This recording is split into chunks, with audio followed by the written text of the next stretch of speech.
Bonjour à tous et bienvenue sur la deuxième partie de l'épisode spécial Théâtre de la Voix de la Diversité. Je suis Aïssatou Diop et je vous parle en direct de Barcelone. Et je suis Mélissa Serrano et je vous parle depuis Paris. Au programme pour ce deuxième volet, on poursuit avec une interview de Servan Ledréau avec un grand improvisateur et formateur d'improvisation québécois, Roberto Sierra. Et ensuite, je vous présenterai une brève introduction au théâtre francophone africain.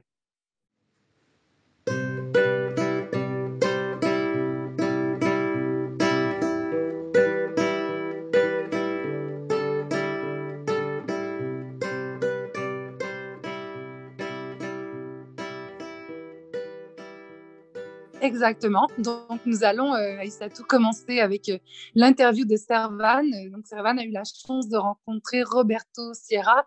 Roberto est une figure importante du milieu de l'improvisation au Québec et même à travers la francophonie. Il est à la fois improvisateur, mais aussi formateur. Il a son école d'improvisation et il est aussi arbitre.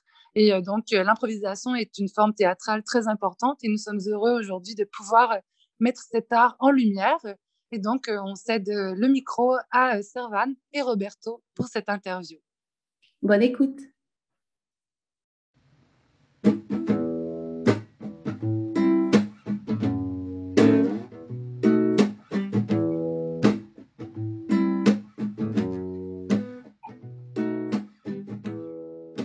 Chères auditrices, chers auditeurs, nous allons maintenant parler de l'improvisation théâtrale.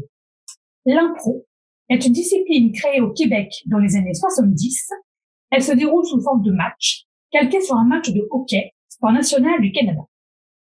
Deux équipes de comédiens amateurs ou professionnels s'affrontent sur une fausse patinoire, le but étant d'improviser une histoire et une mise en scène sur un thème qu'aucun des participants ne connaît à l'avance.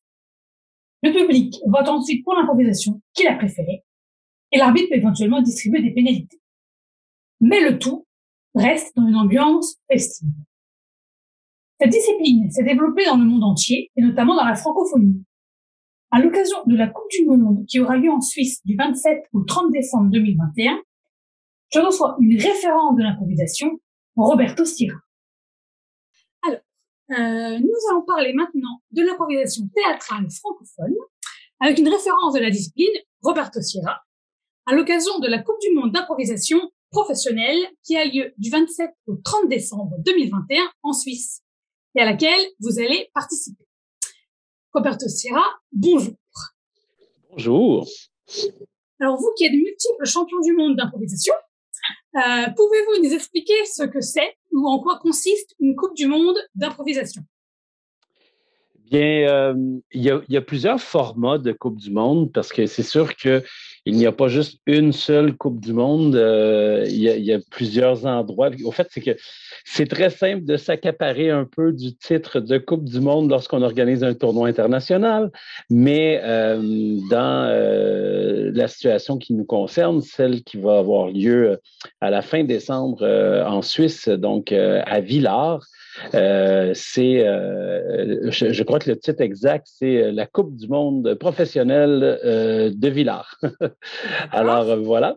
Et en gros, ça va regrouper 4 équipes francophones, soit une équipe de la France, de la Belgique, du Québec et évidemment de la Suisse qui est hôte donc pour les festivités. Et ça consiste donc, c'est le format de ce tournoi-là. C'est des équipes composées de 3 participants représentant leur pays. À chacune des soirées, les 4 équipes se rencontrent. Il y aura toujours donc 2 matchs par soir à partir du 27. Et lorsqu'on aura complété les 3 premières soirées, on aura donc un classement de la première à la 4e place.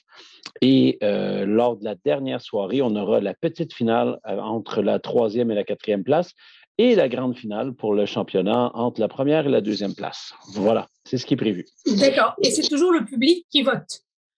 Oui, ben dans le format du match d'improvisation, après chacune des improvisations proposées par l'arbitre, car il y a un arbitre, donc il y a des règlements, il y a des pénalités possibles.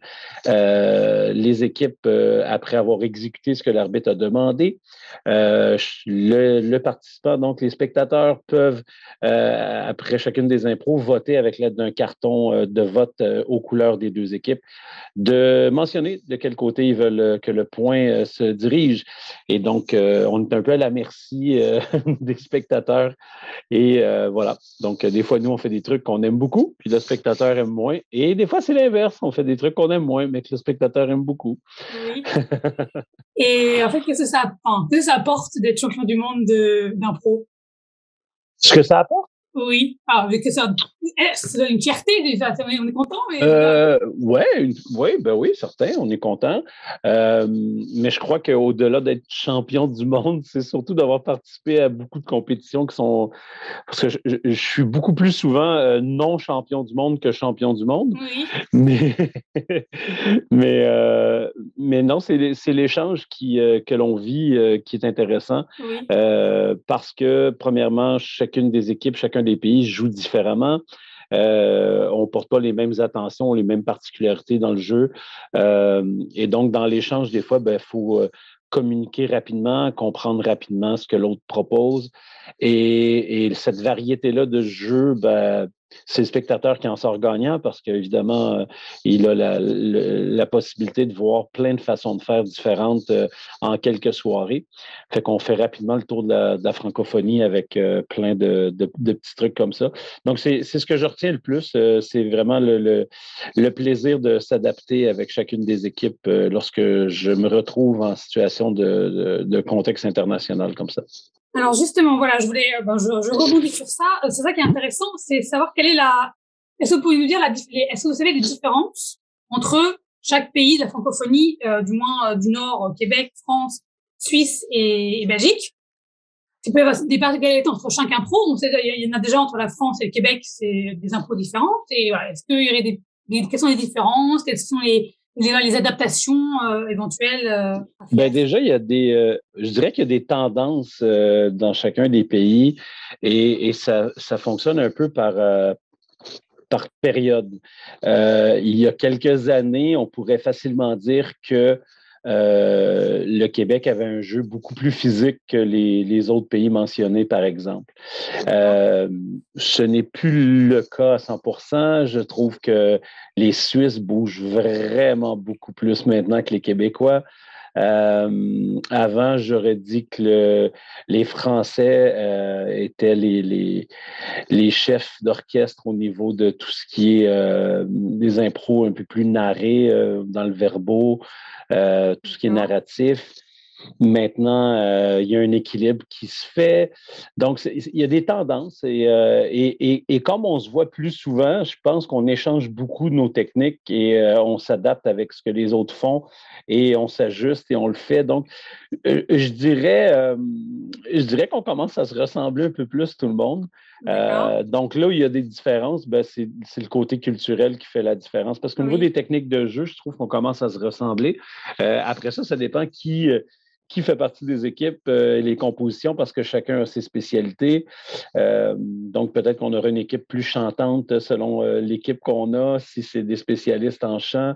Peut-être une équipe, justement, qui est plus physique ou qui est plus rapide au niveau du jeu. Mais ça, comme je dis, ça dépend vraiment de la composante de chacune des équipes. Moi, je crois que justement, j'ai une équipe cette année où je crois que les impros chantés vont être quelque chose qu'on va aimer prendre ou même proposer lorsque c'est pas demandé. Donc, ça dépend des équipes, honnêtement. Mais pour ce qui est du jeu au niveau des différences culturelles, là, c'est intéressant parce que des fois, il y a des mots qui ne veulent pas dire les mêmes choses dans les autres pays ou plusieurs mots qui veulent dire des choses différentes. Donc, c'est compliqué et c'est les petits moments de confusion comme ça qui sont quand même plaisants pour le spectateur de voir comment on récupère ces trucs-là. Je donne un exemple. Je joue le père d'une joueuse belge, par exemple, et normalement, si on a vécu ensemble depuis qu'elle est toute petite, on devrait se comprendre dans notre quotidien. Et là, soudainement, dans les 3 minutes qu'on joue, il y a 2, 3 mots que moi, je ne comprends pas ou qu'elle ne comprend pas. Fait que, donc, de réussir à récupérer ça, c'est comique. C'est comique. C'est sûr qu'on ne mise pas sur toutes les failles, mais lorsqu'elles arrivent, elles font partie du jeu. Fait que faut trouver comment on vit avec.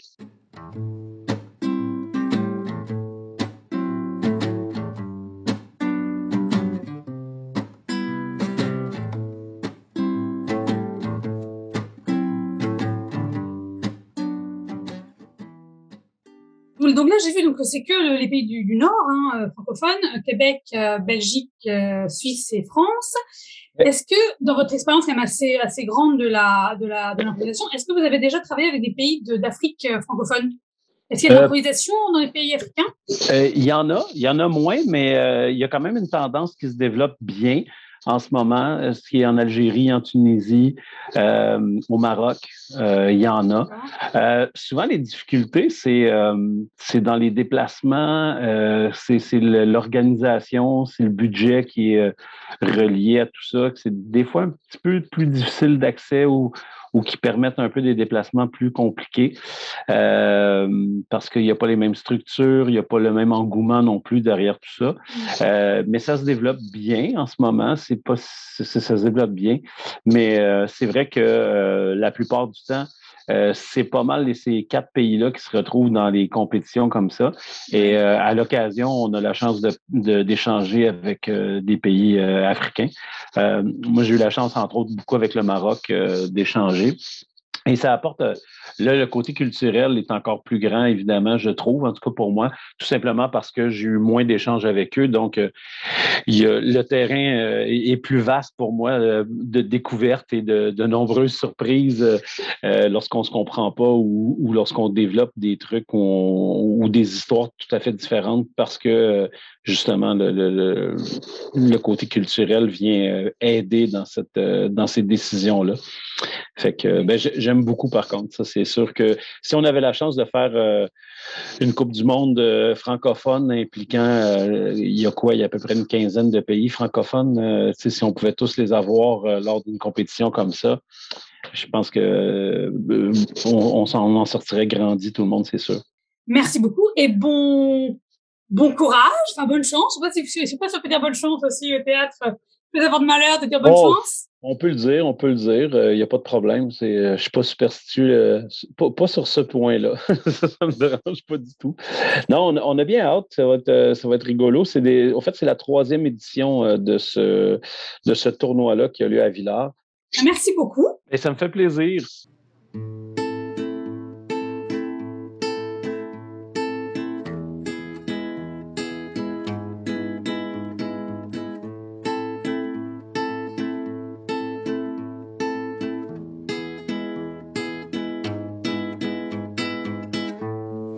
C'était une interview très intéressante. Donc, on encourage les gens à découvrir le théâtre d'improvisation. Il y en a un peu partout dans toutes les villes de la francophonie. Il y a souvent des matchs aussi entre la Suisse, la Belgique, le Québec ou d'autres pays francophones. Donc, vraiment un art à découvrir et en pleine expansion.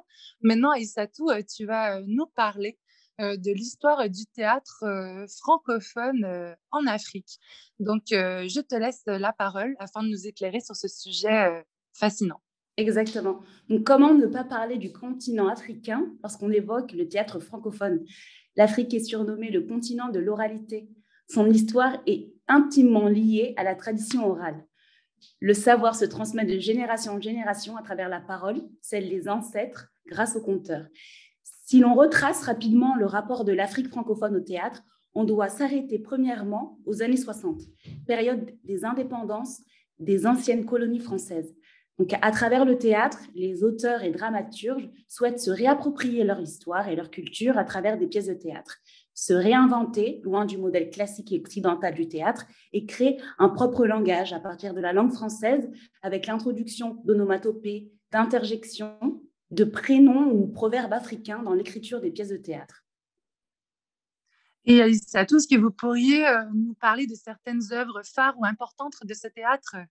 Oui, exactement. Donc, dans les années 60, s'il ne faut citer qu'une œuvre de cette époque, il faudra retenir 3 prétendants, un mari de l'auteur camerounais Guillaume Oyono Mbia. C'est une comédie satirique qui parle de la dot, un aspect culturel du mariage en Afrique et de ses abus. Donc à cette époque aussi, le théâtre du héros tragique est en émergence dans le but de réunir le peuple africain autour de figures de la résistance à la colonisation. Donc, ensuite, dans les années 70, le théâtre est le lieu de la satire politique. Plusieurs dictateurs sont au pouvoir et les auteurs dramatiques cherchent à dénoncer les abus et la corruption à travers leurs œuvres. Donc, les années 80, quant à elles, marquent un tournant dans le théâtre francophone puisque des pièces de théâtre d'auteurs africains vont être présentées pendant des festivals en Occident, tels que le Festival des Francophonies du Limousin en France. Donc, ces événements vont donner une visibilité à la créativité théâtrale africaine. Donc, finalement, aussi, dans les années 90, les dits enfants terribles des indépendances qui veulent rompre avec tout ce qui s'était fait jusqu'ici dans le théâtre francophone africain. Ces nouveaux auteurs regardent vers l'avenir et décident de se tourner vers le monde extérieur. Les dramaturges comme l'ivoirien Kofi Kwaoulé font partie de ce mouvement. Donc, je peux préciser que dans un article pour Alternative Théâtre, Kofi Kwaoulé défend la nécessité d'une attitude hérétique face à ses propres traditions et encourage à envisager le théâtre non pas dans ce qu'il est ou aurait été, mais ce qu'il doit être pour une humanité chargée des images de Dallas, de Rambo, de Maradona, de Michael Jackson, du chômage, des missiles, de la conquête spatiale, de l'écroulement du mur, de Mandela libre. Et dans les années 2000, je crois qu'il y a eu la création d'un important festival théâtral à Ouagadougou, n'est-ce pas ? Exactement, donc ça a été initié par le comédien dramaturge burkinabé Étienne Minungou en 2002, donc le festival des récréatrales. Donc c'est un espace panafricain d'écriture, de création, de recherche et de diffusion théâtrale. Et ça s'articule en 3 temps. Donc il y a une phase de recherche-formation, création et production et diffusion. Ça a lieu tous les 2 ans. Au Burkina Faso, dans la ville de Ouagadougou. Et ça réunit plus de 150 artistes, auteurs, metteurs en scène, scénographes et comédiens autour de résidences artistiques organisées à exactement Gongui, au sein des cours familiales, en fait, d'un quartier populaire et important historique. Donc, l'objectif de cet événement, c'est de consolider, professionnaliser et diversifier les démarches créatives de la scène théâtrale africaine contemporaine, tout en favorisant le développement économique et social du quartier d'implantation du projet. Et depuis donc, 2002, il y a eu plus de 1000 artistes africains, européens et caribéens qui ont pris part au festival. Et il y a eu plus de une soixantaine de spectacles créés, montés, et qui ensuite ont continué et ont été prolongés dans d'autres festivals et dans des tournées en Afrique et ailleurs. Vraiment un festival intéressant, une initiative à découvrir. Moi, je ne le connaissais pas du tout. Donc, merci Aïssatou pour ça et pour cette brève histoire du théâtre francophone en Afrique. Je pense que c'est parfois méconnu. Et donc, toutes les œuvres dont vous avez parlé, ça donne envie d'aller les découvrir et tous ces artistes. Donc, merci beaucoup. Et avant de terminer cet épisode spécial théâtre partie 2, j'aimerais savoir, Aïssatou, si vous n'aviez pas un coup de cœur théâtral à partager avec nous, que ce soit une pièce, un artiste ou autre. Donc, pour prolonger un peu sur cette chronique, brève introduction au théâtre africain francophone, moi, je dirais, ce serait plus se tourner vers la diaspora africaine et les dramaturges qui sont issus de la diaspora africaine. Je pourrais mentionner, par exemple, Penda Diouf et la lecture d'une pièce de théâtre qui s'appelle Piste. Donc, merci beaucoup et à bientôt, à la prochaine. Et merci aux auditeurs et aux auditrices. Et dans le cadre de cette émission aussi, il faut saluer tous les gens qui ont participé à l'épisode. Donc, à la réalisation, Sophie Hamel Dufour, à la création musicale, Florence Cheminal, notre invité Roberto Sierra, notre chroniqueuse Servane Ledréo, une production Francophonie sans frontières 2021.